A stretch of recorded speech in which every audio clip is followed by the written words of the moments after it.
Abajo de los títulos de este programa van a encontrar un link de un programa subido ayer a Libri, que es la disertación del doctor Marcelo Martínez, de Médicos por la Verdad, en el Senado la semana pasada. Ahí está toda la historia del COVID, todo lo que significó el COVID y todo lo que se han hecho del COVID.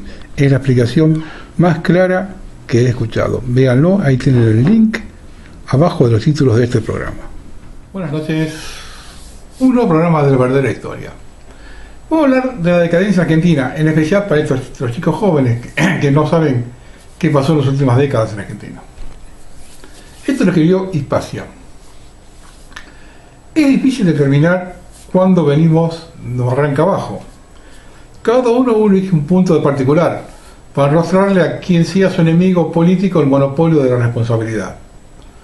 Uno dicen que en 1930, cuando se abandonó la Constitución de Alberdi, otro en 1946 porque son antiperonistas, otro en 1955 porque todos somos peronistas, otro en 1926 porque son zurdos y otro en 1983 porque todos somos antisocialdemócratas.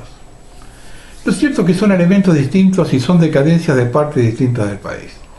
El gran problema es que todas estas aplicaciones es que son endogámicas. Siempre la culpa es de Uriburu, o Perón, o Rojas, o Frondizi, o Videla, o Alfonsín, o Menem, o de los negros de mierda, o de la oligarquía, o de la casta política. Nuestro derrotero tiene que ver con los asuntos internos, pero también con contextos internacionales. Los políticos argentinos desde hace décadas abandonaron tratar de entender qué sucede en el exterior, aprender de geopolítica y relaciones exteriores. Tanto Roca como Perón sabían mucho de política internacional. Los políticos argentinos no estudian política internacional porque están muy ocupados en llevarse el botín que constituye la Argentina. Para eso no necesitan saber qué pasa afuera. Por ejemplo, Balbín se ufanaba de no conocer el mundo. Esa mezcla de ignorancia con jactancia, y no fue el único. Saber qué pasa afuera es imprescindible para defender los intereses nacionales y el bien común. El último ejemplo de una larga lista fue verlo a Macri jugando todos sus porotos a la pata de una yegua a Clinton y tener que volverse caminando a la casa. Voy a describir algunos de sus escalones de nuestra decadencia que modificaron de distinta forma nuestro andamiaje institucional. Infraestructura, educación, salud, fuerzas armadas, cada uno de ellos tiene una razón de ser y un objetivo. Durante años me pasé escuchando a los liberales, en particular en el SEMA, decir que está mal echar las culpas de lo que sucede en el exterior, que es de cobardes y de negadores, que nosotros somos los únicos responsables de que nos pasa, que otros países, Canadá, Australia, Chile, andan bárbaros mientras nosotros no. Bueno, hay que reírse. Como si nosotros no tuviéramos un esquema de alianza diferente al de los países del Commonwealth, o como si Chile no hubiera ayudado a Gran Bretaña en la guerra del Atlántico Sur. Invito a todos ustedes a estudiar geopolítica. La única política verdadera es la internacional, el resto es de entre casa. Voy a describir a grandes rasgos lo que creo son hitos de nuestra decadencia. 1930, 1946, 1955, 1976 y 1983. No lo desarrollaré en orden. Alfonsín Macri, 1983-2018. La socialdemocracia gobernó el país y puso la agenda hasta hoy. Alfonsín. El primero que hizo el acuerdo con la socialdemocracia fue Alfonsín.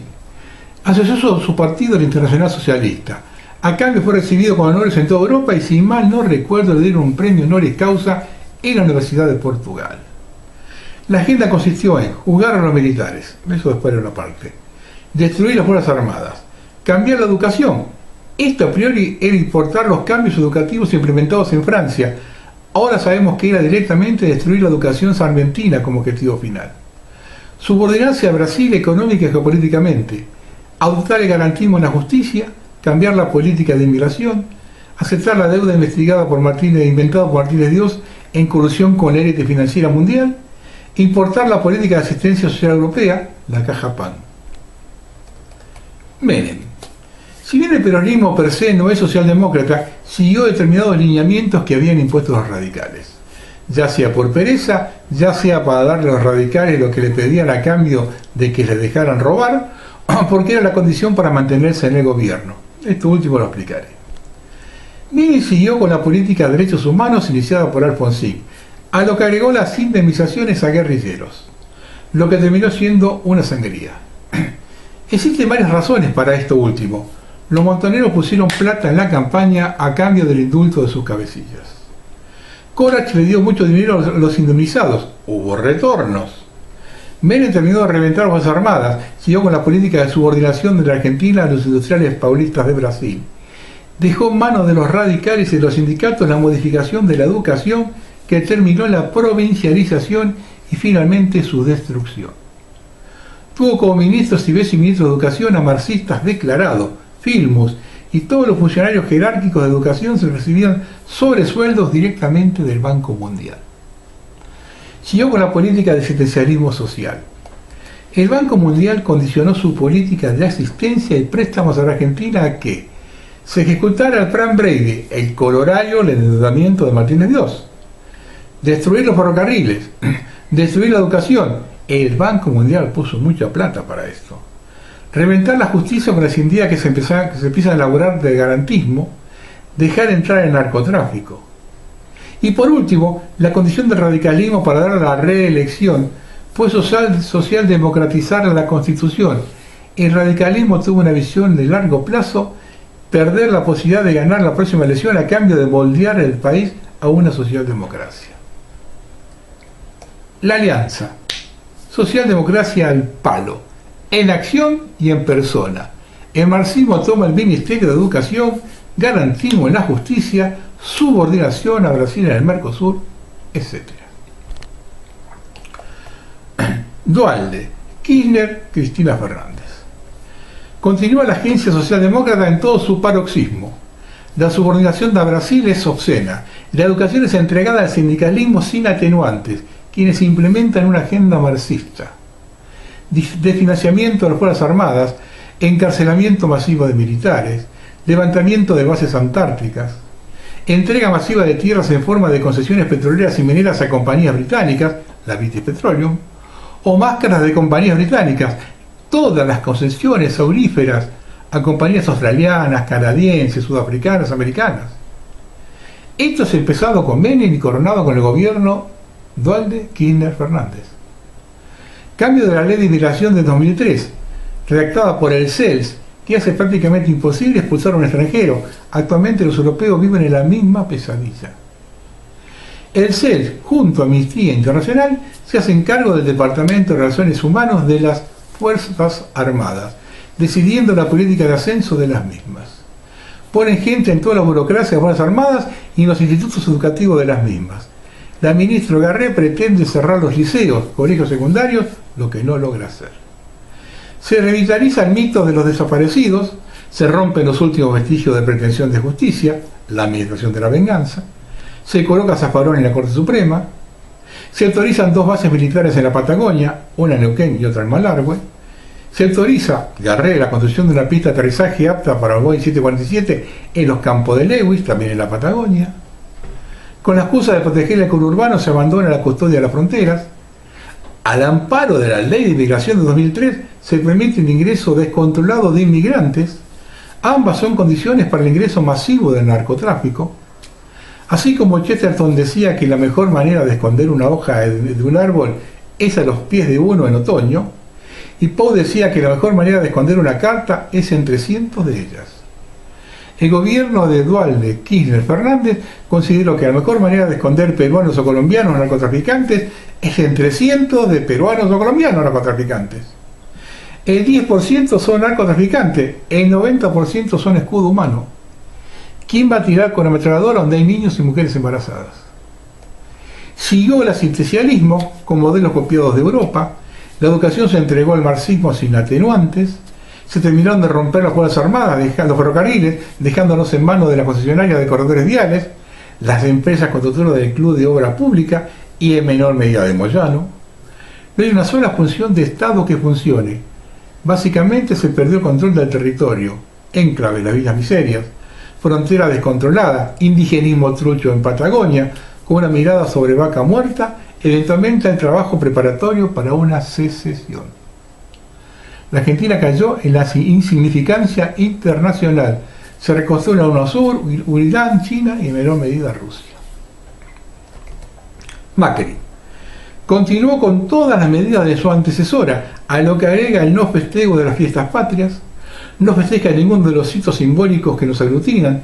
Si el Estado paga el Gay Parade, por ejemplo, o recitales de esto u otro, pero para fiestas patrias no hay plata. A punto que en algunas localidades el 20 de junio, Día de la Bandera, empieza a ser reemplazado por el festejo de solsticio de invierno, lo que los pueblos precolombinos andinos llamaban el Tahuantinsuyo. El plan de derechos humanos presentado por el presidente junto a Garabano y a Bruc habla claramente de la subordinación del presidente a la agenda impuesta por la Unión Europea. Básicamente se ve por parte de Macri, y él parece personalmente involucrado, un desprecio sobre toda la simbología nacional y la cohesión que nos llevó 200 años a construir. Cumplió de mala manera y notoriamente a disgusto con los festejos de los 200 años de la declaración de la independencia. A partir de allí su participación fue escasa o nula. Creo que existe un plan para desmembrar la Argentina y todos de a poco contribuyen con ese objetivo. El primer paso fue dejar de enseñar historia argentina a las escuelas. Ahora ni se festeja ni el 9 de julio. El último clavo en el ataúd de nuestra decadencia lo puso el gobierno de Macri con el sobreendeudamiento. Las mismas martingalas que ya había hecho Martínez Dios. Armaron una deuda impagable para luego tener que entregar activos del país a los extranjeros como forma de pago. Menem entregó las presas argentinas para pagar la deuda impagable contraída por Martínez Dios. Algún otro pagará la deuda contraída con Macri. ¿Con qué? La Patagonia, vaca muerta, ¿qué? Por lo pronto, Macri habrá cumplido su cometido. Todos. Desde 1983 hasta hoy, funcionaron más como interventores subordinados a la socialdemocracia europea, que marcó la agenda del país vía organismos internacionales. Naciones Unidas, Banco Mundial, Banco Interamericano de Desarrollo, Corte Interamericana de Derechos Humanos, UNICEF, y fundaciones de todo tipo. Amnistía Internacional, Greenpeace, Fundación Ford, Fundación Gates, etcétera, varios. Más que los gobiernos soberanos. ¿Por qué la Argentina, de pretender ser un líder latino en Sudamérica, es hoy un perro faldero de Brasil y de la Unión Europea, cuando la Unión Europea solo nos ha traído pobreza y desgracia desde 1955 a la fecha? Después de la guerra del Atlántico Sur, Gran Bretaña quiso reasegurarse de no volver a vivir la misma situación. El costo económico y de prestigio para Gran Bretaña fue enorme. No podía Gran Bretaña ser la interventora de la Argentina, ni Estados Unidos, ambos por tener un enorme rechazo en la población. Ese rol lo cubrió la socialdemocracia europea, en particular Francia, años más tarde España, y en menor medida los demócratas de Estados Unidos, recuerden a Jimmy Carter. Control de venta de armas mientras se artilla Brasil y Chile, destrucción de la educación, hacer desaparecer las armadas e insistir en la subordinación a Brasil vía el Mercosur. Dejar en manos extranjeras todo el control de infraestructura, comunicaciones, combustibles, energía eléctrica, de tal forma de poder paralizar el país y a nuestras Fuerzas Armadas si fuera necesario. En particular, sin ferrocarril. Pero básicamente controlar remotamente todos los gobiernos con el lawfare. El control del Poder Judicial, donde para poder ingresar se hizo obligatoria la profesión de fe del garantismo abolicionista. La garantía de impunidad de todos los gobernantes interventores. Creo que este es el gran tema a resolver en la Argentina. La guerra con Gran Bretaña sigue abierta y hoy nos está desangrando. Hay que resolverla, hay que terminarla. La Argentina peleó contra el marxismo y ganó, peleó contra Gran Bretaña y perdió en el campo de batalla, pero hoy sabemos por escaso margen. Los ingleses lo dicen, no yo. Años después, la Unión Europea está en manos de una élite plutocrática asociada al neomarxismo y a los musulmanes. No podemos estar peleando con el marxismo, el trotskosquinerismo, radicalismo de Capital y Gran Buenos Aires, y con Gran Bretaña al mismo tiempo. Nos da el cuero. Vamos a hacer un repaso histórico. 1930. La Argentina fue el país que más rápido salió de la crisis de 1929, entre otras cosas, por las inteligentes y rápidas medidas del gobierno conservador. Pero su contracara fue abandonar la Constitución, en particular en lo que hace al cobro de impuestos y a los controles aduaneros. Nunca más volvimos a estar bajo el mando de la Constitución hasta hoy. El daño de la dupla Previs-Pinedo perdura, una tragedia. Toda la estructura nefasta e impositiva nació con ellos dos. El intervencionismo estatal, la Argentina a espaldas del comercio exterior, todos son institutos nacidos con el Plan Pinedo. Debe reconocerse de todas formas que los conservadores dieron una respuesta acertada y ágil a la crisis internacional, buena en el corto plazo, pero una tragedia nacional en el largo plazo. 1946. Contrariamente a lo que piensan los antiperonistas, no hubo grandes cambios económicos respecto al periodo conservador anterior. El gobierno peronista fue una continuación del gobierno anterior: Junta Nacional de Carnes y de Granos, concentración de las aduanas, Banco Central, intervencionismo estatal en la economía, control de cambio, etc. Eso se venía haciendo desde antes. Las diferencias fueron la aplicación de una nueva ley laboral y la incorporación civil y política de la población a la cosa pública. Muchos atribuyen los cambios laborales a Mussolini. Lo cierto es que Perón implementó los cambios que puso Joaquín B. González, ministro del Interior de Roca, segunda presidencia, que fueron aprobados en la Cámara Baja y rechazados en el Senado. Una miopía de Carlos Pellegrini que se pagó caro.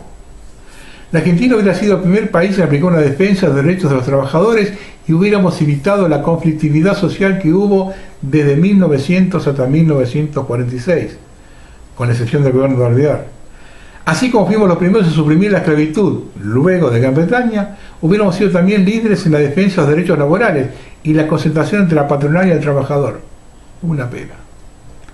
En cuanto a la participación política de la población, fue la constante de toda Europa occidental al final de la guerra. En particular en Gran Bretaña, donde subió el gobierno del Partido Laborista, mismo nombre que el partido que presentó a Perón como candidato en 1946. Las similitudes entre el gobierno laborista británico y el peronista son enormes. Contribución de los sindicatos al partido, los sindicatos como columna vertebral del partido, participación obrera en la vida civil, defensa de los derechos del trabajador, difusión de la salud pública, viviendas estatales para los más humildes, entre otras. Perón continuó con la política conservadora, tener una flota mercante, tener fuerzas armadas bien pertrechadas, enormes inversiones en educación, en formación docente, sueldos e infraestructura de calidad por todo el país. Pocos años antes, el gobernador Fresco de la provincia de Buenos Aires había invertido fortunas en infraestructura edilicia para la educación en toda la provincia. Perón continuó con la política sanitarista de Ramos Mejía e implementó mejoras notorias con el doctor Carrillo. Y la gran diferencia, postuló que la mitad del ingreso termine en manos de los trabajadores. Por último, fue una política calcada del laborismo británico, que llega al gobierno más o menos por la misma época. Perón cometió grandes errores. Uno de ellos la política de propaganda y la supresión de las voces de la oposición. Gente que no ha estudiado todo lo que debía lo asimila a Mussolini, porque Perón vivió como agregado militar allá. Error. Es una política calcada del macartismo norteamericano, con una clara persecución a los marxistas. Esto dista de ser una defensa, solo aclarando los tantos. Si hay que pegar, pegar correctamente. Perón no cayó por ningún evento interno. Estados Unidos programó una serie de golpes de Estado en toda la región. La CIA mató al candidato a presidente en Colombia, el golpe de Estado en Guatemala en 1954, organizado conjuntamente por la CIA y la Iglesia Católica, de grandes migas en esa época, en Brasil en 1954, el golpe acá en 1955. Fue un sector del Departamento de Estado ganándole la interna a otro. Perdió Rockefeller, gran amigo de la Argentina y aliado de Perón, y tomando el control de América Latina como creían que tenía que hacerlo. Fue una tragedia para el subcontinente y creo que un error para los Estados Unidos, pero ellos no lo entienden así. Una América rica es un Estado rico, un Estados Unidos rico, no uno disminuido. Pero bueno, ganó la interna del otro sector. Como verán, nada tuvo que ver no haber entrado en la guerra mundial. Uruguay fue aliado desde el primer momento y siguió la misma suerte que nosotros. 1962. En 1962 la Comunidad Económica Europea decide que se va a autoabastecer de alimentos. La memoria de las hambrunas durante la guerra los lleva a pensar que no pueden depender de ultramar, ni de Polonia y Ucrania en manos soviéticas para comer. Es un acuerdo que beneficia parcialmente a los granjeros franceses, pero básicamente le da el monopolio de la maquinaria agrícola, los agroquímicos y la farmacéutica veterinaria a Alemania como parte de su plan de reconstrucción como potencia industrial. Eso hirió de muerte a Canadá, Argentina, Uruguay, Australia, Nueva Zelanda y afectó a los Estados Unidos. Las políticas fueron diferentes para cada país. Estados Unidos siguió con su política agresiva de inmigración, lo que lo convirtió en un exportador neto de alimentos a un importador neto en las últimas décadas. Ergo, le dejó de preocupar colocar sus cosechas en Europa, se le importó en la posguerra. Cuando Gran Bretaña entra en la Unión Europea en 1955, pidió un plan de cuotas para Canadá, Australia y Nueva Zelanda. Estos tres países siguieron abasteciendo a Gran Bretaña por 10 años más en forma decreciente. Tras ese periodo, entraron en crisis de balanza de pagos, default de deuda, etc. Todo lo que vimos nosotros, y por las mismas razones, 10 años antes. Fue allí cuando Gran Bretaña y Estados Unidos decidieron que Australia y Nueva Zelanda podrían entrar con sus alimentos a los mercados cautivos norteamericanos de Asia, Hong Kong, Taiwán, Corea, Japón. Y así les tendieron una soga. El costo no fue menor. Australia tuvo que participar en la guerra de Vietnam, con consecuencias dolorosas para la población. Canadá se dedicó a abastecer a Estados Unidos, en particular cuando Estados Unidos necesitó empezar a importar alimentos. Argentina y Uruguay se jorobaron. Vivieron en crisis permanente de balanza de pagos hasta el crecimiento de la demanda de soja en el siglo XXI. Uruguay compensó su falta de exportaciones con ser el banco de inversión de Argentina. A ambos países comenzaron a exportar a Rusia, Sudáfrica, países árabes, pero siempre a precios deprimidos por la competencia desleal de la Comunidad Económica Europea. Si hubo alguien que se perjudicó en la Argentina más que Estados Unidos con su golpe de Estado o Gran Bretaña con su vendetta por la Guerra Atlántico Sur, fue la Confederación Europea, no por ninguna animosidad contra nosotros, sino por su política torpe, miope y miserable de autoabastecimiento. 1976. Se combinó la lucha contra el marxismo que comenzó el presidente Perón en su periodo 73-74, seguido por la presidente Martínez, 74-76. La lucha armada en la Argentina estuvo financiada desde el exterior, desde Rusia vía Cuba, con el único objeto de incomodar a los Estados Unidos en su patio trasero. El gobierno militar apenas asumió, arregló con Rusia, quien traicionó a los guerrilleros. Rusia necesitaba imperiosamente el trigo y la carne argentina. De ahí que privilegió darle de comer a sus ciudadanos a las aventuras americanas. A partir de ahí fue expedito el camino. Martínez de Oz endeudó a la Argentina con el fin de mantener el pleno empleo y porque creo, o yo, décadas después, era un plan tener atada a la Argentina a la banca internacional. No fue únicamente un negocio oportunista de funcionarios venales y banqueros codiciosos. Fue un plan político de sometimiento. Recuerden que pocos años antes, en 1974, la Argentina le había hecho pasar un papelón a Kissinger en Bucarest. El endeudamiento argentino que provocó Martínez de Oz y posteriormente, durante el gobierno de Viñones, la estatización de la deuda privada, fueron grilletes para el crecimiento argentino que pagamos hoy. 1982, la guerra del Atlántico Sur. El intento de recuperación de Malvinas es el error en la matriz, es lo que nunca debió pasar. Fue nuestra, una vez más, escupida de asado. La Argentina ha escupido el asado desde que nació, en la Declaración de la Independencia, donde decimos que no dependeremos de España ni de nadie más. Reventamos las expectativas británicas de incorporarnos como colonia, además de arruinar a España para siempre, incluido hoy. De igual manera lo hizo Quintana cuando se negó a hacer una reunión panamericana o cuando intentó ser el líder de la Sudamérica, sueño iniciado por Alberti y continuado hasta Perón en 1974. También lo hicimos cuando Estados Unidos quiso invadir Venezuela para cobrar una deuda y la Argentina se opuso. Otra vez fue cuando le escupimos el asado a Kissinger en Bucarest. Malvinas en 1982 fue la penúltima vez. La última vez que le arruinamos los proyectos a todos fue con el aborto. No solo se rechazó la posición extranjera, la Argentina está llena de cipayos, el aborto legal, sino que lideramos la rebelión en toda Sudamérica, retrasándole por años, ojalá que para siempre, el proyecto de la metrópoli. Festejemos. Gran Bretaña y Estados Unidos no perdonan, hasta hoy. Somos el Joker, el impredecible, siempre lo fuimos, nacimos así. Moriremos así, no está mal. Es lo que nos hace mejores que el resto. Debería ser nuestro orgullo. Es por eso que mientras los militares de Brasil, Chile y Uruguay que hicieron lo mismo en sus países, que nosotros el mismo, con la guerra contra el marxismo, y mis palabras no son una condonación de los secuestros, torturas y asesinatos, ellos nunca enfrentaron el lawfare de la social democrática y los nuestros sí. Porque no están pagando ni las muertes, ni los secuestros, ni las torturas, están pagando el intento de recuperación de Malvinas.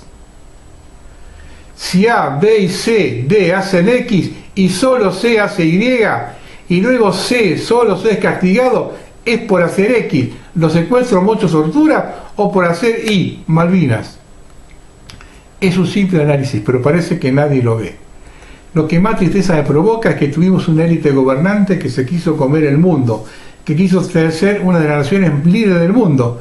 Nació con Alberti, Sarmiento, Avellaneda, tuvo Socini con la dupla Roca Pellegrini, que gobernó Argentina por décadas, y duró hasta Perón, que era indudablemente roquista en su postura internacional, no solo los hechos, sino que él lo dijo en numerosas oportunidades.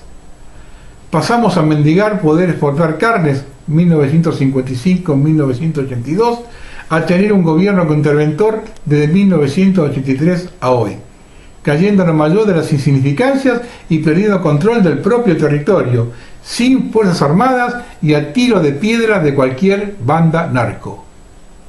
Pasamos de corneta a silbato. Es hora de volver a pensar en grande. Buenas noches.